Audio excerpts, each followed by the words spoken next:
कौवा काँय काँय करता है, लेकिन चाह कर भी एक कौवा तोते की तरह टाँय टाँय नहीं कर सकता। या फिर एक तोता जो कि टाँय टाँय करता है, वो चाह कर भी कौवे की तरह काँय काँय नहीं कर सकता। ठीक उसी तरह हम जो इंसान होते हैं, चाह कर भी अपनी सांसें छोड़ नहीं सकते या फिर खींच नहीं सकते। मतलब सांसें भी स्वतः ही चल रही होती हैं, मतलब हमारे कंट्रोल में कुछ नहीं होता है। मतलब सर्वकर्ता हर्ता तो एकमात्र परम सत्ता परमात्मा ही होते हैं। इस बात को हम जितनी जल्दी समझ जाते हैं, उतनी जल्दी ही वास्तविक सत्य का रास्ता हमारे लिए खुल जाता है या फिर सरल हो जाता है। दुनिया में या फिर इस ब्रह्मांड में जो भी होता है, वो एक परम सत्ता का ही प्रगटीकरण होता है। अब बहुत सारे लोगों के दिलो दिमाग पे ये बात आती है कि इस दुनिया में तो बहुत ज़्यादा बुरा भी होता है, तो क्या वो सब भी एक ही परम सत्ता करती है? जी हाँ, वो बुरा आपको लगता है, आपकी बुद्धि या फिर आपका अहंकार ये जज करता है कि ये बुरा है या फिर ये सही है। वास्तव में इस दुनिया में जो भी हो रहा होता है, भले ही अच्छा हो या फिर बुरा, वो एक ही परम सत्ता की लीला मात्र होती है और उनके लिए सब बराबर होता है। इसलिए भी कहते हैं कि जो परमात्मा होते हैं वो द्वंद्व अतीत होते हैं। अब द्वंद्व अतीत होते हैं का मतलब ऐसा नहीं है कि परमात्मा इस दुनिया से बाहर के कहीं हैं, होता सब कुछ एक साथ में ही है। मतलब अनंत आवरणों के बीच में एक परमात्मा भी हैं जो कि सबके मालिक हैं, और हर किसी आवरण का अस्तित्व भी उनकी वजह से ही होता है। लेकिन अगर आप अच्छे बुरे द्वंद्व में फंस जाएंगे तो फिर आप पीछे ही रह जाएंगे, आप वास्तविक सत्य की राह पर नहीं चल पाएंगे। ये समझ आपको विकसित करनी होगी, और जितनी जल्दी हम ये एक्सेप्ट कर लेंगे कि हमारे जीवन में जो भी होता है वो उस परम सत्ता के द्वारा ही होता है, उसके बाद इस दुनिया में आप जो भी करते हैं, आपको एक तरह से सिर्फ रोल निभाना है। मतलब अपने आप को दृष्टा बन के आपको देख लेना है और इस दुनिया में सरवाइव करना है। अगर आप ये आसक्ति बना लेंगे तो ये जो दुनिया होती है इसमें सरवाइव करना काफ़ी आसान हो जाता है। मतलब लिखा सब कुछ पहले से ही है, करने वाला भी कोई और है, हमें बस इसको समझ जाना है और दृष्टा बन करके रोल निभाना है।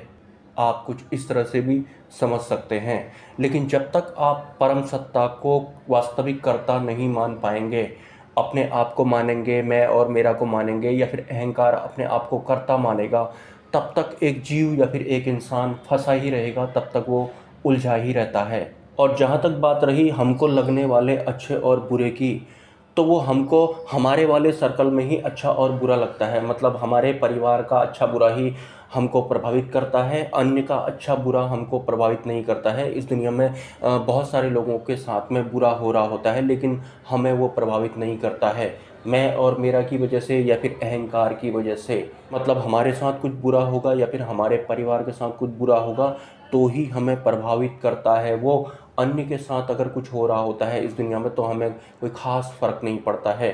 तो सब कुछ यहाँ पर मैं और मेरा की वजह से ही उलझ गया है।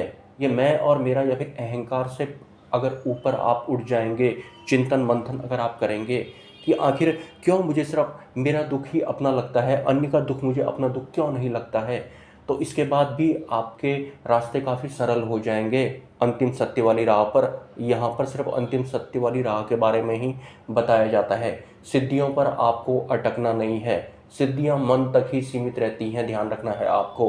यहाँ आपको मन के भी पार जाना है और बुद्धि के भी पार जाना है। उस राह पर आप कैसे चलेंगे, उस राह को सरल बनाना ही मेरा मुख्य ध्येय रहता है वीडियोज बनाने का। अंतिम सत्य वाली राह पर चलने के लिए हर कोई इंसान इतनी आसानी से प्रिपेयर नहीं हो पाता है। कुछ लोग तो माया में ही होते हैं और उनकी दृढ़ आसक्ति भी होती है कि बिना माया के तो हम इस दुनिया में चल ही नहीं सकते हैं। जबकि असलियत ये होती है कि चलाने वाला तो एक ही होता है और सब कुछ पहले से ही फिक्स होता है, हमें तो सिर्फ एक रोल निभाना होता है। ये सब जान लेने के बाद में मतलब दृष्टा बन करके इस दुनिया में सर्वाइव हमें करना होता है, हमें कुछ छोड़ने की ज़रूरत नहीं है। लेकिन जो व्यर्थ की चीज़ें हमने पकड़ रखी हैं इंटरनली, वो सभी आवरण होते हैं, और वो सब आवरण जैसे जैसे हटते जाएंगे वैसे वैसे आपकी जो ये यात्रा है वो सरल होते जाती है। और एक दिन वो भी आता है जब आपको आत्म अनुभूति होती है, जब आपको परमात्मा के साकार रूप में दर्शन होते हैं। लेकिन वो इंसान अंतिम सत्य के लिए तैयार होना चाहिए। वो इंसान कुछ ऐसा होना चाहिए कि मुझे अगला जन्म नहीं लेना है, मुझे जो भी चाहिए इसी जन्म में चाहिए, मुझे अब इस शरीर के रूप में इस दुनिया में अब नहीं आना है। वो इंसान या फिर वो साधक या फिर वो शिष्य कुछ ऐसा होना चाहिए। और जब तक हम इस संकल्प को अपने जान नहीं लेते, ध्येय को अपने पहचान नहीं लेते, तब तक हमारे जन्म होते रहते हैं अज्ञानता की वजह से, या फिर अज्ञानमय अवस्था में ही हमने बहुत सारे जन्म आज तक ले लिए होते हैं। अगर मैं अपनी बात करूं तो कोई भी मायाग्रस्त इंसान या फिर जिसे वास्तविक सत्य वाली राह समझ में ही नहीं आती है, जो अभी तैयार ही नहीं है, या फिर अज्ञानता की वजह से जो मुझे भी माया में झोंकने की कोशिश कर रहा है, मैं ऐसे लोगों से वार्तालाप करना बंद कर देता हूँ। और ऐसे लोग भी बहुत सारे हैं मेरे इस चैनल से जुड़े हुए, जो अंतिम सत्य के लिए तैयार हैं ही नहीं, और अनजाने में वो मुझे भी माया में झोंकने की कोशिश करते हैं। उन्हें लगता है कि वो जैसे हैं, जैसे वो सोच और समझ रहे हैं वही सच है, इस दुनिया में वही चलता है। और इस दुनिया में आपको पता ही है 99 से भी ज़्यादा प्रतिशत लोग जो हैं वो माया की चपेट में हैं, उन्हें पता ही नहीं है। जबकि सब कुछ पहले से ही लिखा होता है और करने वाला एकमात्र परमात्मा ही होता है।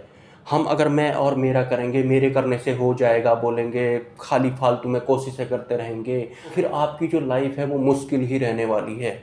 अगर पहले ही आप सजग हो जाएंगे, जागरूक हो जाएंगे, एज ए दृष्टा अगर आप इस दुनिया में सर्वाइव करेंगे, जो काम आप कर रहे हैं वो भी आप करते रहें, लेकिन आपको पहले ये पता होना चाहिए कि करने वाले आप नहीं हैं, सर्वकर्ता हर्ता तो एकमात्र परमात्मा ही होता है।